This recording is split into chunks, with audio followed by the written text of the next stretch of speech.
నమస్తే SR7 TV news కి స్వాగతం.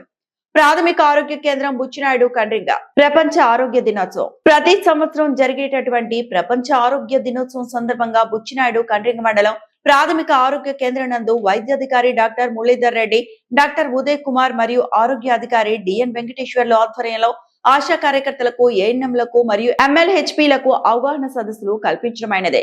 నేటి పరుగుల జీవితంలో శారీరక శ్రమ తగ్గడం, ఆహార కల్తీలు ఎక్కువ అవడం, మానసిక ఒత్తిడి పెరగడం, వాతావరణ కాలుష్యం పెరిగిపోవడం, రేడియేషన్ ప్రభావం అధికమవడం, దుర్వ్యసనాలకు అలవాటు పడటం మరియు అడవుల అంతం అవడంతో మానవునికి అందవలసినటువంటి స్వచ్ఛమైన గాలి, స్వచ్ఛమైన నీరు, స్వచ్ఛమైన ఆహారం, తగినంత శ్రమ లేకపోవడం కారణంగా జబ్బులు విపరీతంగా పెరిగిపోవడం, జబ్బులు వచ్చిన తర్వాత హాస్పిటల్ చుట్టూ తిరిగి ప్రాణాలు కోల్పోవడం, అనారోగ్యమైనటువంటి సమాజంలో నేటి ప్రపంచం నిండి ఉంది. ఈ కార్యక్రమంలో ఆశా కార్యకర్తలు, ఏఎన్ఎంలు, MLHPలు పాల్గొనడం జరిగింది. వారి చేత ప్రతిజ్ఞ చేయించడం జరిగింది. SR7 TV news channel reporter B Ramachandraiah.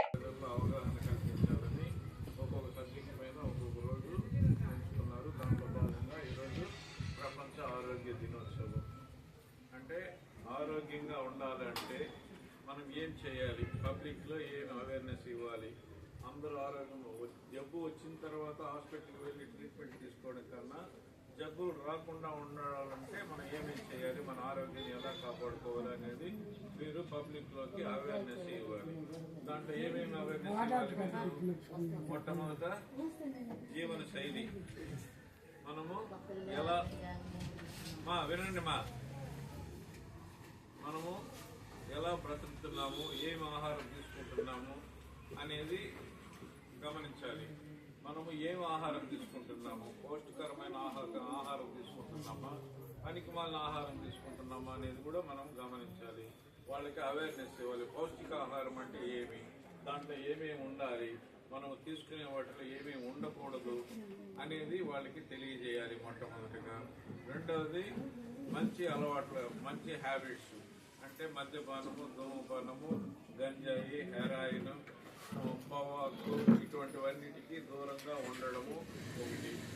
మూడవది యోగా కానీ, ఎక్సర్సైజ్, వ్యాయామం కానీ ఇటువంటివి డైలీ జీవితంలో ఒక భాగం కావాలి. ప్రతిరోజు కనీసము ఒక హాఫ్ అన్ అవర్ అయినా 1 అవర్ అయినా ఈ కార్యక్రమాలు అనేది మనము నిర్వహిస్తే, అంటే యోగా కానీ వ్యాయామం కానీ అలవాటు చేసుకున్నట్టయితే ఆరోగ్యము బాగుంటుంది.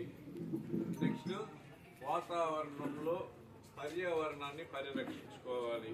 కాలుష్యము ఎక్కువగా ఉంటుంది. ఆ కాలుష్యాన్ని తగ్గించాలనేసి అంటే ప్రకృతిలో చెట్లని కాపాడుకోవాలి, మొక్కల్ని నాటుకోవాలి. తర్వాత ప్లాస్టిక్ని మనము వీలైనంత వరకు నిరోధించాలి. ఇది వాతావరణాన్ని కూడా కాపాడుకోవాలి. నెక్స్ట్ ఈ రేడియేషన్, సెల్ ఫోన్ల ద్వారా మనకు ఎక్కువగా రేడియేషన్ అనేది ఉంటుంది కాబట్టి సెల్ ఫోన్ ని వీలైనంత వరకు ఎంత తక్కువగా వాడితే అంత మంచిది. అనవసరంగా దాన్ని పెట్టుకుని చూసుకుంటా ఉండడం, రాత్రిలో పడుకునేటప్పుడు పడుకోవడం ఇటువంటివన్నీ చేశారంటే రేడియేషన్ ప్రభావం ద్వారా కూడా మన యొక్క ఆరోగ్యము పాడయ్యే అవకాశాలు ఉంటుంది. కాబట్టి పౌష్టికాహారం గురించి తెలియజేయాలి, మంచి హ్యాబిట్స్ గురించి తెలియజేయాలి, దురలవాట్లకు దూరంగా ఉండాలి, పర్యావరణాన్ని పరిరక్షించుకోవాలి. నెక్స్ట్ రేడియేషన్ నుండి మనల్ని మనము కాపాడుకోవాలి. ఈ విధంగా కానీ చేసినట్లయితే అందరూ కూడా ఆరోగ్యంగా ఉంటారు. అది మనము పబ్లిక్లోకి తీసుకుని వెళ్ళి వాళ్ళకి అందరికీ అవేర్నెస్ కలిగించాలి. పర్యావరణాన్ని ఎలా రక్షించుకోవాలి, ప్లాస్టిక్ని ఎందుకు నిరోధించాలి, యోగా ఎందుకు చేయాలి, వ్యాయామం ఎందుకు చేయాలి, ఇవన్నీ మీరు పబ్లిక్లోకి తీసుకుని వెళ్ళారంటే కొంచెం మార్పు వచ్చి తద్వారా అందరూ కూడా ఆరోగ్యంగా ఉంటారు. అందరూ ఆరోగ్యంగా ఉన్నట్లయితే మనకు కూడా పని అనేది, హెల్త్ డిపార్ట్మెంట్ కూడా పని అనేది తగ్గుతుంది, గవర్నమెంట్ కూడా ఖర్చు అనేది తగ్గుతుంది.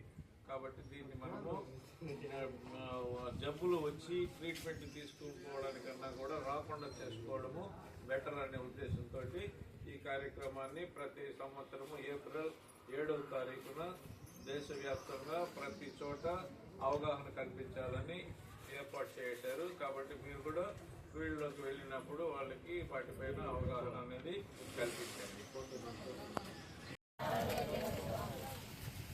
నేను ప్రతిరోజు